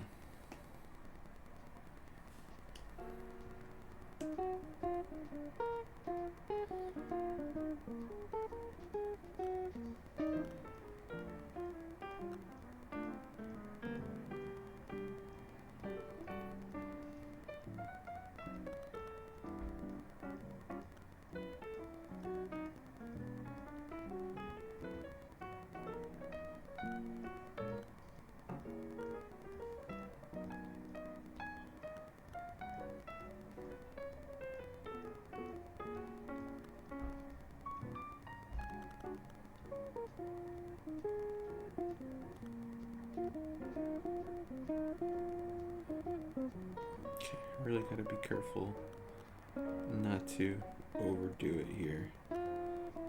Keep some of the white space between the lines.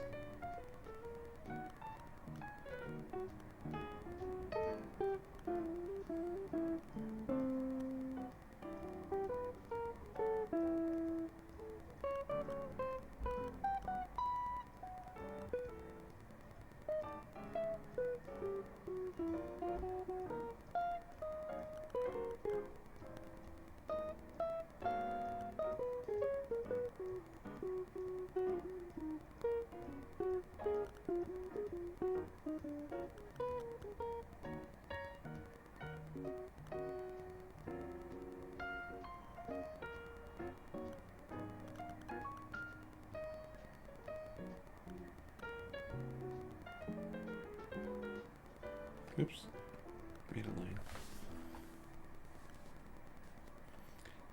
Let's zoom in a little bit.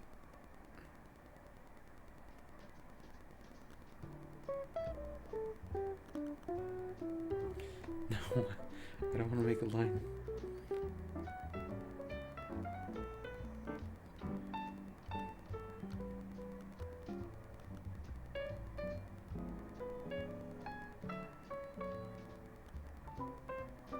Okay.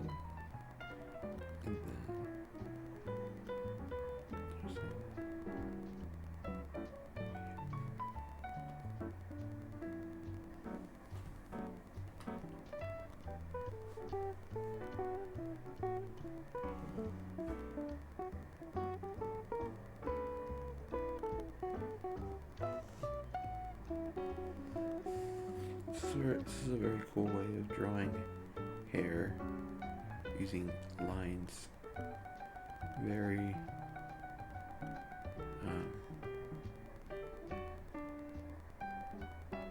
very similar to etchings and how you make lines using cross hatches, or you make like textures using cross hatching, which is something that I actually have tried to practice, and it's really hard to not make it seem like everybody is wearing a fur mask on their head.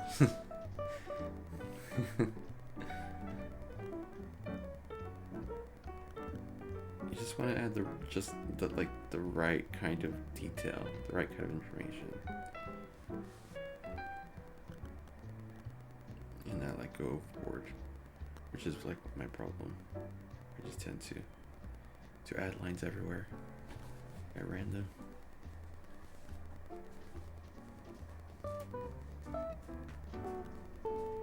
Just kind of improvising a little because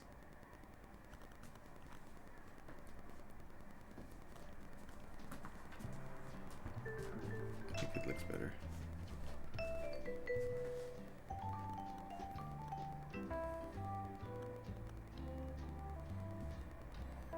Okay, cool. So not the greatest, but serviceable. Alright, done with the beard. Go on to the nose. There's a slight bump in the nose. It's a very cool detail. It's sort of like what, distinguishes people's faces from other people. Slight bump in the nose. And come up with a hairline. Those kinds of details are very easy to miss if you're not like staring at someone's face for a long time.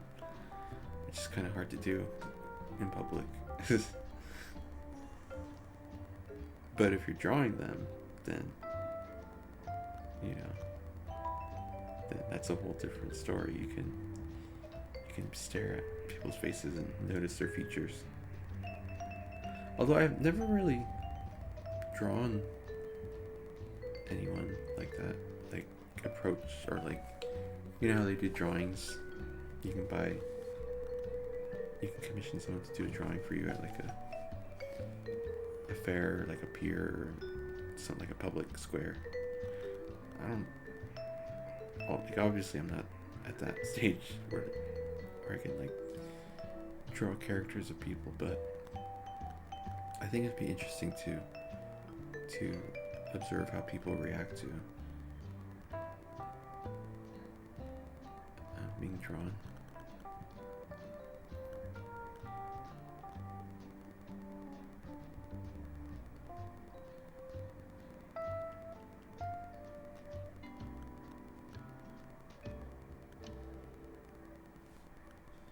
Okay, now it's the last part here. The sort of curled hair.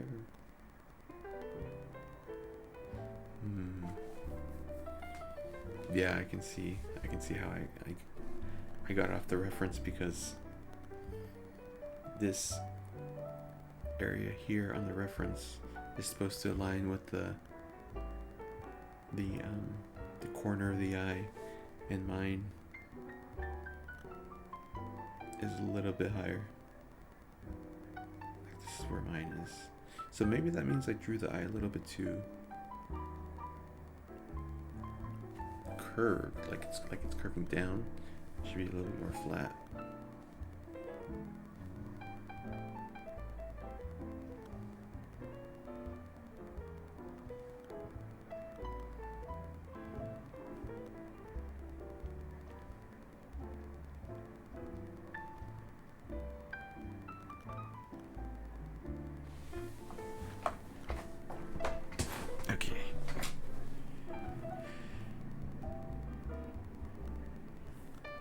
I think that's it. I think that's all I can do for this one. Well, it feels like I'm missing something down here with the beard. Maybe the curl or this line here.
It was probably too thick too.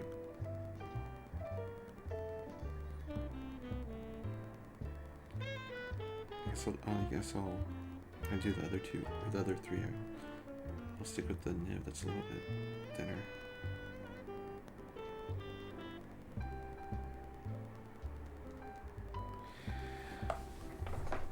Okay, yeah, I think that's it for that one.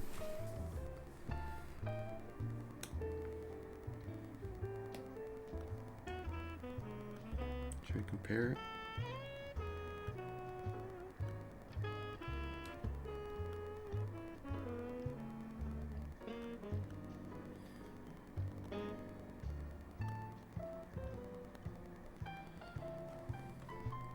It's not too bad. It's not too bad. Alright, so we got 2 down, 3 more faces to go for plate 3. I'm gonna end the stream here. I don't think I'll be streaming the rest of the week. I think my schedule is gonna be more or less Monday. It's sometime Monday through Thursday, and I don't think I'm gonna be streaming every day like I did this week. I'll try. Like, I really want to try to be very consistent with streams. But yeah, so if I don't stream the rest of the week, which I'm not planning to, then I'm gonna pick this up next week on Monday. I think Monday's good, and hopefully I can finish plate 3 and then keep on going in plate 4. I think there's like 170 something plates, so I'm I got plenty of material to keep myself busy for sure. And yeah, even though I'm not going to be streaming, I am going to be continuing to be drawing my sketchbook. So, I'm always practicing. Yeah. So thank you very much for watching. I appreciate it. Thank you for hanging out. I hope you enjoyed the stream, and I will see you all next time. Thank you. Bye. Bye.